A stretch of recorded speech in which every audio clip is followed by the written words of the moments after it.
la postérité vous maudira.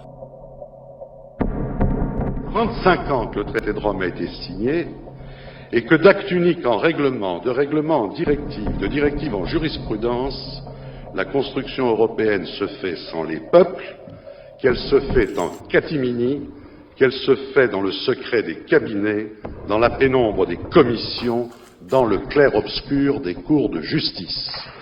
Voilà 35 ans que toute une oligarchie d'experts, de juges, de fonctionnaires, de gouvernants prend au nom des peuples, sans en avoir reçu mandat, des décisions dont une formidable conspiration du silence dissimule les enjeux et minimise les conséquences.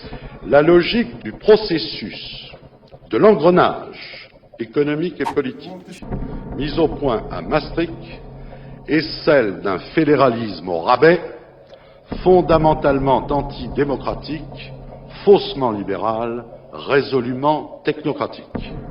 Elle enterre la conception de la souveraineté nationale et les grands principes issus de la Révolution.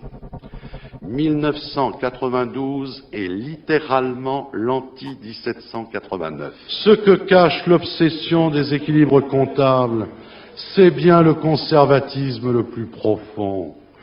C'est bien le renoncement à effectuer des choix politiques clairs. Que penser d'une politique économique qui se contente de guetter la reprise américaine ou la récession outre-Rhin?